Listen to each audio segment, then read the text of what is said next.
What's up, family? This is Brother Hatim coming at you live on Journey.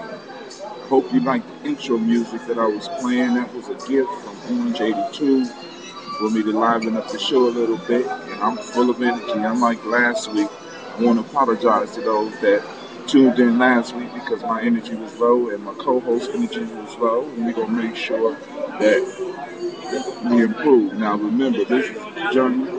We do things live around here, so we always adjusting and overcoming. So this week, it's just me and my son, Big Cav, and he over here, and we're going to have some conversations. But before we jump off into what we're going to do, what I first have to do is send shouts out to those things that I use and I love. First off, since I'm back into getting in shape, I want to send out shouts to Oxy Water, one-stop drink, where I get everything I need to help me in my healthy lifestyle. At least the healthy part of my lifestyle. But yo, check it out. Oxy Water. Check it out. Go to www.oxywater.com. This is the world's first flavored and oxygen enhanced mineral water. It is the bomb. One bottle, you get everything you basically need. You got your B vitamins, you got minerals, you got antioxidants, you got ginseng. It, it's the bomb. Give it a try. Get it at a store near you. Now, also, I want to send out shots again at 182 for them giving us this intro music. And I invite all of y'all to hit me up on the Spreaker chat. You can click in on my blog. On the top right hand corner, there's a little red box that you can click on. It's a little box that you can look like a caption. You can click on it and comment, or you come straight to the Spreaker and check me out. Just hit the link, come to Spreaker, and enjoy the show. Alright, but before we move on any further, I want to send some shots out to Gumroad, and also I want to give Spreaker a moment of airtime so that they can tell you about their product, because I highly encourage everybody out there, if you don't have a Spreaker station, to get one, even if you don't use it, you know what I'm saying, because this internet is giving us an opportunity to spread the word about whatever it is we do. So let me go and cue up the music.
I'm back, yo. Hey, my son Kev just asked me what the topic is, and of course y'all know this FreeStyle Friday, so depending on what people text in to me on my phone or what they hit me up on the chat or whatever Kev wants to talk about, I got a few things I'm gonna hit on. But some of this you're gonna have to hit with me on my blog, because it's gonna go straight back to a blog that I recently put out. Now, but I want Kevin to take some time and introduce himself. What's going on, everybody? This is Kevin here. Came down to support the Spreaker and the radio show, FreeStyle Friday. On other topics we're going to talk about. I'm here for any questions or any topics that I can help out on.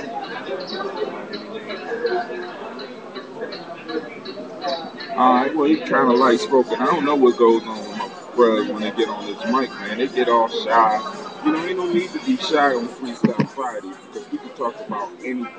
But jumping off the conversation, of course, y'all, those who's been following know that I am right now going through my personal crucible.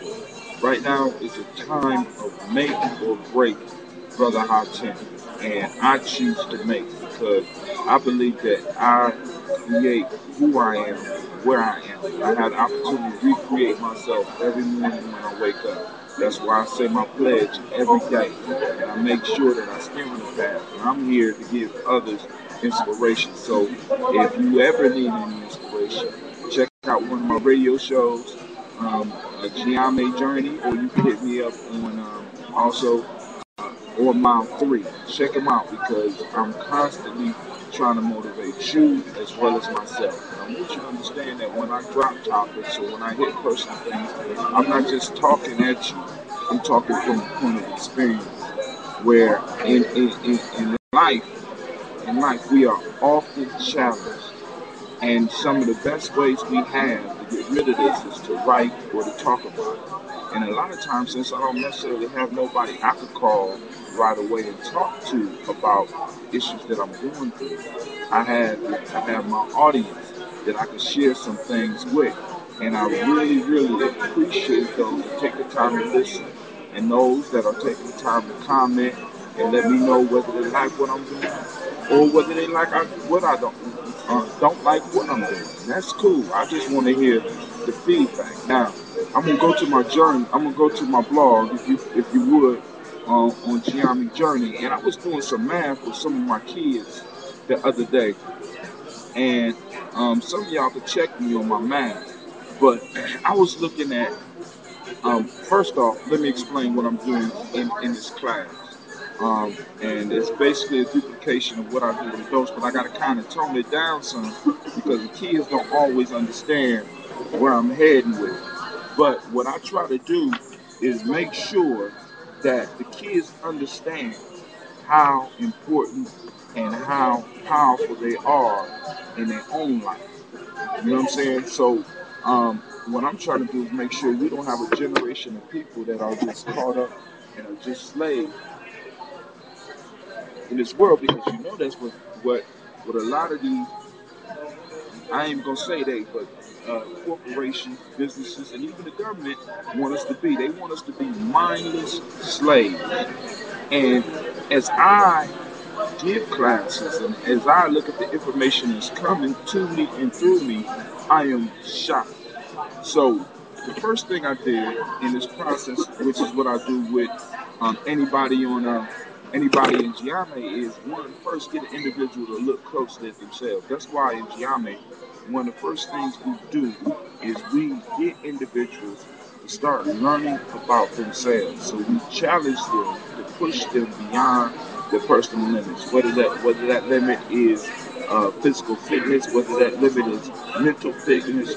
Whatever we do, we try to make sure that we push individuals to start changing. So we get you to get a close look at yourself, and then really start defining what the self is, so that you can really get a good idea of it. Then what we go from there is, now what I did now, this is a shift.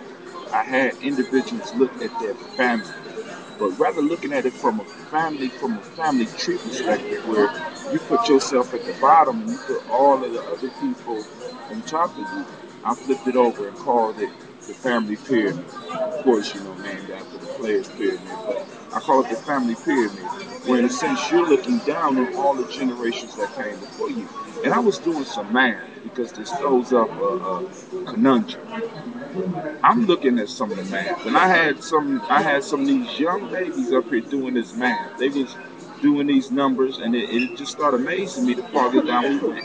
So I started looking at the math, and when we look at the generations now, I had the kids go down 20 generations. Now this is on my blog. I got the numbers on my blog. I had the kids go down to 20 generations. Now I'm gonna say this: some of them babies, especially the second graders, really got into it and went to the 26th generation.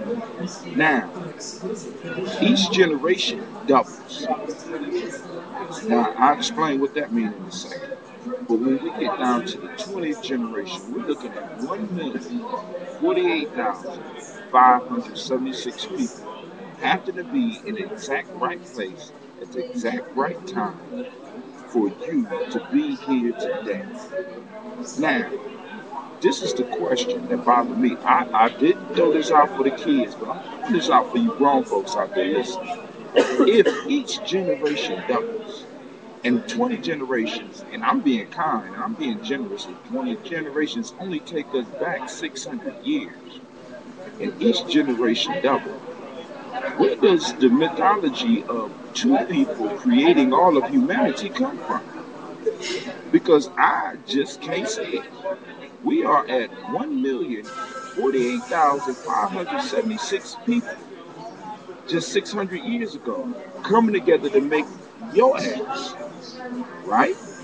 So if we go down another generation, and according to the math, each generation has to double. If we just go down one more generation and go to the 21st generation, that's over 2,090,000 people to make it. We take it down another generation, that's 4 million. We take it another generation, that's almost 9 million. It keeps growing and it grows exponentially. So now, this is the question. Where the fuck did we come from? How how is it possible that using the basic math that I'm using now, and like, let me be generous. I know some of us got fucked up families. You know what I'm saying? We got some incest going on. We got one man, multiple women, and shit like that. Especially, in my family. You know what I'm saying? And, because the men in my family is just off the hook and shit, right? So let's take out 1/3 of that number. We still up in the high 100,000s. Help me understand how, as we go farther down our family line, there are more and more people. Where all these motherfuckers come from, according to some of the history I'm hearing that there was only about 20, 30 million people on the planet 600 years ago. Just 600 years ago. So somewhere along the line, somebody help me. You know what I'm saying? Because I need some clarity. Kev, you looking at this? You have any comments? My main comment is, Don't bring it up. Talk up a little bit. my main comment is that from the research I've been doing in the early 1900s, it was about 2.2 billion people in the whole world. Being as though the Earth is only made up of about 25% land. In the first place, how do we go from 2.2 billion people in the 1900s to 7.3, maybe higher, billion people in the 20th century? Now, all that stuff, when we look at it, all that stuff is estimates, um, statistics, and all that. Now, I love to quote the white boy that wrote Huckleberry Finn. What's his name? Mark Twain. Mark Twain said, "There's three types of lies. There's the lie, there's the goddamn lie, and there's statistics." So we don't really know how many people was on the planet. Right. You know what I'm saying? So what I'm saying is, it's some fallacies, it's some lies going on around here. Now, I'm not saying there was always a billion people on the planet, but in order for Mr. Hatim to be sitting right here talking to all of these people out there in Spreaker land, in order for me to be here to be able to talk to you, there had to be 1,048,000 people in the exact right place at the right time 600 years ago. Let's bring it up a little bit closer. I'm gonna switch back over to my blog. Y'all follow this? Y'all, I hope y'all follow the numbers with me. Let's just drop down to the ninth generation. 270 years ago. Had to be 512 people in the exact right place at the right time. Now, let me tell you what this says to me about you and about me. We are here on purpose. This is why I say that. When you look at the numbers of people that had to be in the exact right place at the right time, the only explanation for that to even occur was the fact that you are here now. Every last one of those, almost 98% of those people that's in your family line are gone. I'm talking about your direct family. I'm not talking about your cousins. I'm not talking about your uncles. 99, almost 98% of those people are gone. You were born on purpose. And the thing that I stress to people when we look at these numbers, please take your life very seriously, because you were born. And a lot of people had to be in the right place at the right time in order for you to be here. So for you to be wasting your life at this point in time, when this is your moment to shine, and all those souls passed on and did what they had to do to make sure you was here, please make sure you are on this planet doing what you're supposed to do. Another thing it also tells me is this. If I go back 600 years and it took 1,048,576 people to make me, I know within that 1,048,576 people, there was at least one scientist, at least one politician, at least one preacher, at least one mathematician, at least one carpenter, one architect, one hustler, one pimp. You know what I'm saying? One of everything that society needs to run. One of them are in there, and all these genes are in me. So the question I have is, what can I not do? The only limits that are on me are the limits that I put on myself. The only limits that are on you are the limits that you put on yourself. This is why in the Gianni Pledge we say, I pledge, what is it? I pledge to think deeper, further, and higher to create a better reality for myself. I pledge to push past my self-imposed limitations. No, I pledge to live my life and push past my self-imposed limitations. The limitations that you think that you have not been placed on you by the world, have not been placed on you by society. They've been placed on you by yourself. You have placed these limits in you. The only thing that's holding you back is yourself, is your habits, is your mindset. You know, there's nothing that could stop you from being anything because everything that you need is already in your genes. And if we just look at the genes that are in you, hereditary information that has been passed down, let alone the family consciousness, you have access to all of that. And you can activate any of that anytime you decide. The only thing you have to do is decide to get up off your ass. You got something you want to add here?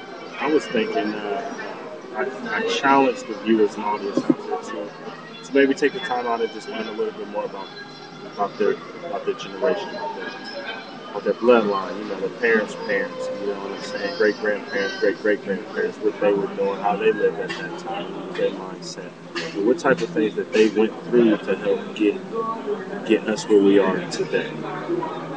That's just something, personal homework you guys can keep in mind. It's some free time, and I think it'd be good for you. Look at this shit. My son giving out homework. I used to have to harass him. And now he's on the radio and tells people to do homework, which is brilliant. It shows growth. So look, this is what we're going to do. We're going to take a couple minutes. We got Spreaker going, big shots out. Remember, go to www.tryoxywater.com. Also go to orange82.com and get some of this good late night computer surf music so that you can stay up and do the things that you need to do. But make sure you get the proper amount of rest.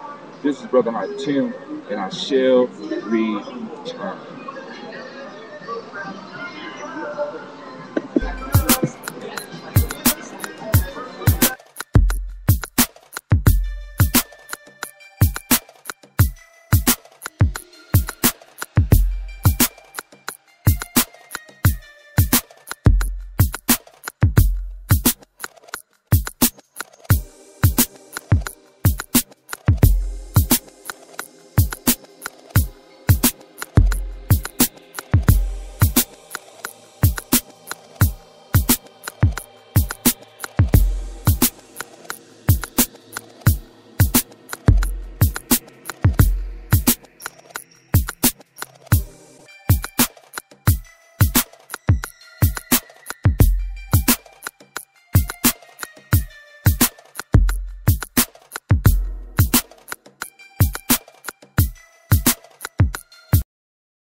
You see that shit about that priest?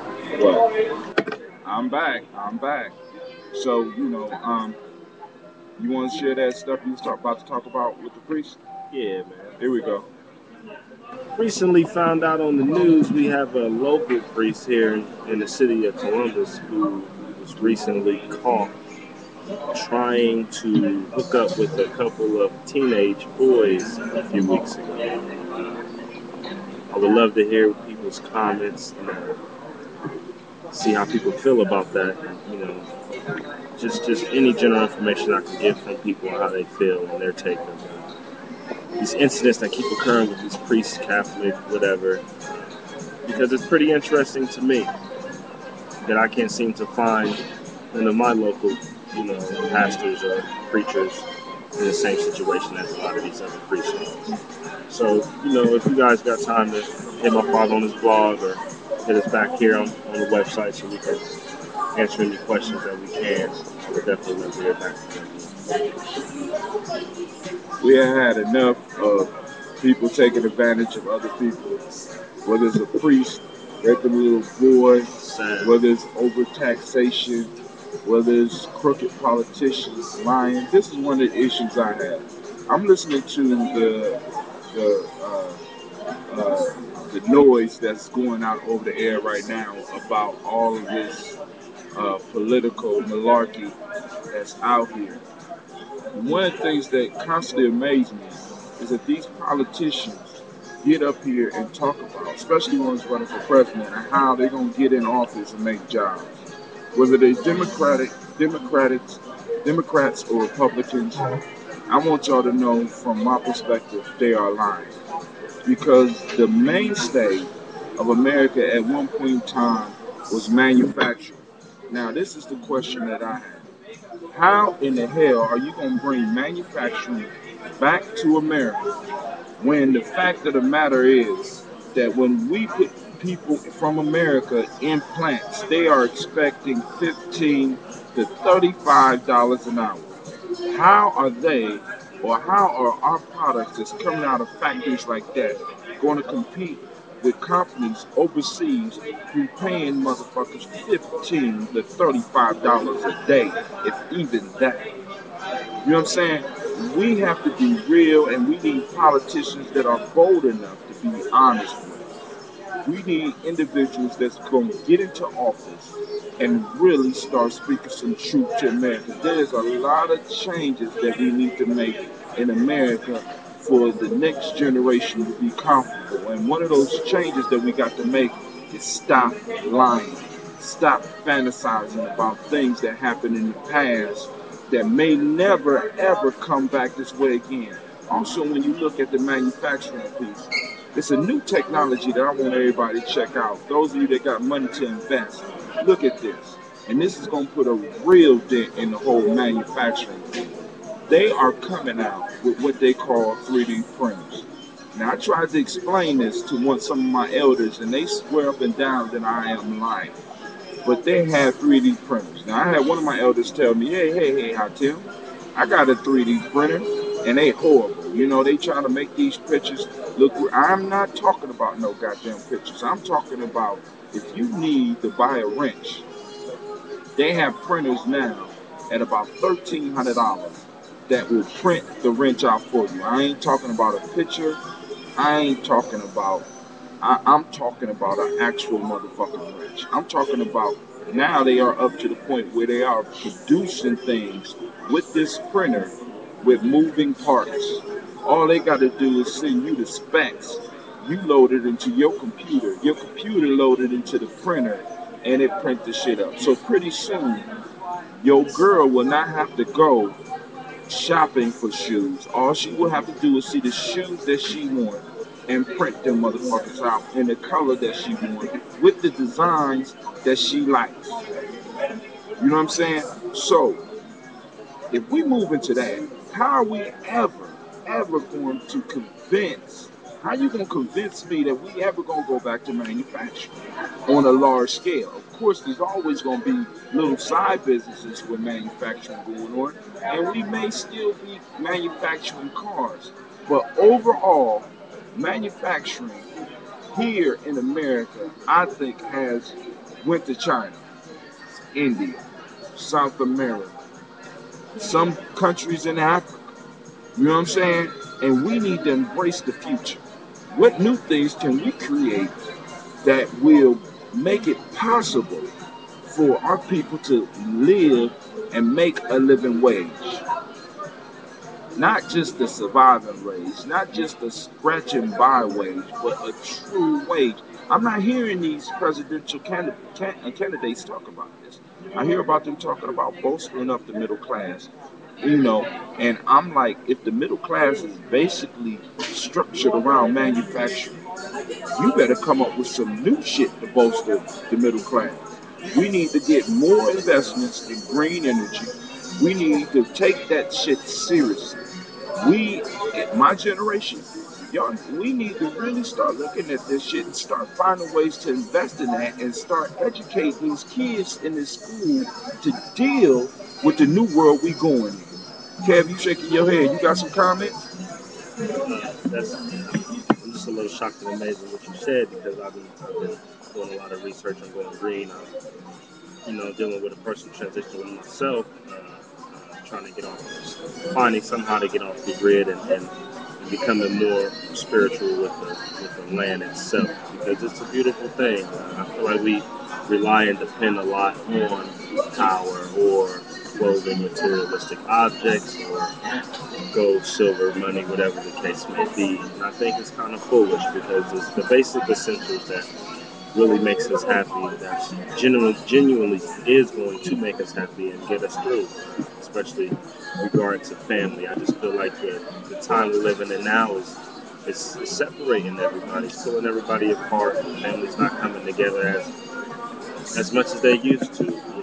Everybody's just accepting the fact that everybody's out doing their own thing. They want to follow everybody else instead of pay attention to what's actually going on around them and themselves.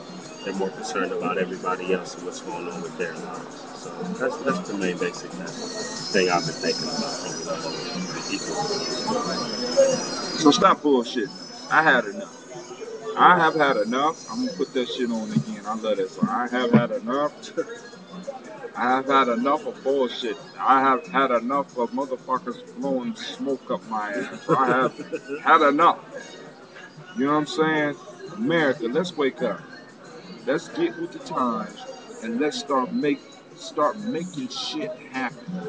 It's time for me and those in my generation and my sons that's right below me to get off your asses and let's get out here and reinvent.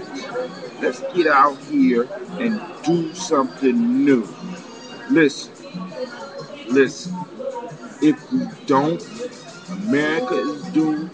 And for those of you who hate America, those of you that's upset with America, those of you that's still mad about slavery and still upset, I ain't saying don't be, but understand that if this motherfucker sink, we going down with it. So we better do something to make our life better, especially if we got kids. I can't understand how motherfuckers sitting out here angry at the society, not doing shit to change it, which supposedly revolutionaries, but yet you making kids. Look, if you so revolutionary, the most revolutionary thing you can do is tie up your balls and chain up your ovaries and stop having babies. If your ass is so revolutionary, then stop producing these babies. I got kids. I'm in a place right now where I'm in charge of overseeing the education, or at least assisting in overseeing the education of over 700 kids. So you niggas out here, excuse my language, but this is my radio show, so I said the fuck out. So you people out here who's out here screaming about revolution and shit and got kids, you need to think about what the fuck you're saying. And if you're gonna do a revolution, you need to make sure that in your plans there's somewhere where your children are taken care of, or stop having. Period. I got kids, and I'm not looking forward to no type of end of the world. How the fuck? And then on top of this, you religious freaks, and you 2012 motherfuckers. How in the world, with all the research and information that's out there about how powerful our minds are, especially when they're working together, how the fuck can you pray for the end of the world? Why would you bring children in this world and have the audacity to pray for it to end in some horrific, monstrous way? That is the biggest coward shit I have ever heard. You're so scared of your responsibilities. You're so scared of life that you're praying that some dragon with 7 heads rise up out the water and eat this motherfucker up. Now, I used to be like that, but I'm a staunch living motherfucker right now, and I'm against that bullshit. I'm against a meteor crashing into this motherfucker. And if one is on his way to this planet, they need a volunteer to fly a spaceship and go up to that motherfucker and blow it up. And if that means sacrificing my life, I will volunteer to do that shit. You see what I'm saying? I love my kids and I love all the kids around because I got a whole bunch that I'm responsible for. That are mind by flesh and mind by spirit. And I'd be damned if I'm going to take on one of these attitudes and pray for the end of the world. I think that's some of the biggest cowardice shit I have ever heard. And I hope I piss some of you off. And on to a lot of them. I recently fell in love with Audible. And right now, I'm reading some books, and I'm gonna share some of those books I'm reading with you, and my take on some of the books. So I'm gonna go to the commercial break, and I shall see you in about 2 minutes.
We are back now.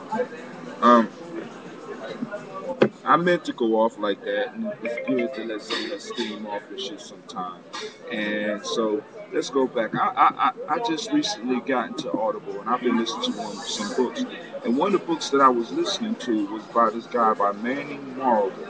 It's called Malcolm X. Malcolm X, A Life of Reinvention. And it's an excellent autobiography. I mean, it's an excellent biography on Malcolm X. I am so upset, and I start kicking myself in the ass when I realized that Manning Marvel actually was teaching courses at Ohio State when I was there, and I didn't take none of his classes because I was on this angry black revolutionary shit. And I mean, that was a stage of my growth. That's where I was. That's where some of you are, and I respect where you are. I'm talking about personally for me, that I refused to take any of his classes. This man did like an 800-page book. The audio book was 24 hours, and I was riveted at how he showed how Malcolm X transformed his life at least 5 times. At least 5 times. He went into the autobiography of Malcolm X and showed how Malcolm X, some of the stuff in that autobiography wasn't based on fact, and Malcolm X was trying to make himself look worse so that he can elevate the image of Elijah Muhammad as well as the Nation of Islam. He went through Malcolm X's life and brought up some issues that many people may be very upset when you read about it, because he even dabbled a little bit with Malcolm X's sexuality throughout the book. You know what I'm saying? The shit was good. It don't take anything away from Malcolm X. As a matter of fact, I think it's one of the biggest salutes that someone could have paid to go and do painstaking research and look at Malcolm X, because I have a new love and a new fire in my belly after reading that book. This book also did a great job of reading. For me, it put Malcolm X in the light of not just being a great orator, not just being someone who stood up for black folks, but it gave me the image of, not yet, I will in a second. gave me a new look at Malcolm X from the standpoint of being an artist. Because Malcolm X formed a speech giver from the way Manny Marvel looked at it was art form. Malcolm is Malcolm is often described as a lyrical jazz artist with the tones and the rhythm in the way he spoke. He brought the mixture of that Baptist minister and with the information that Elijah Muhammad had given him and the music of the era that he grew up in. So he was an artist. And then on top of that, of course, he did something that I love. He mixed a lot of folk knowledge and folk tales. You know what I'm saying? When he talked about the Republicans being wolves and the Democrats being foxes and how they vote. One would eat you up right away, the other one just nibble at you till you're dead. Was something from folk tales.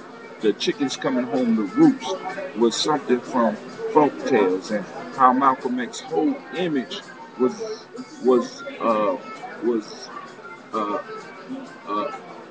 an image of like the trickster, because Malcolm X could fit into the street life or deal with people in the street life, as well as deal with people on the spiritual level. And it was a beautiful mixture and a beautiful book. I would advise anybody that's out there that's listening that wants some more information about Malcolm X to go out and get it. I'm going to give Kevin a couple minutes to go and do his thing, and then we out of here.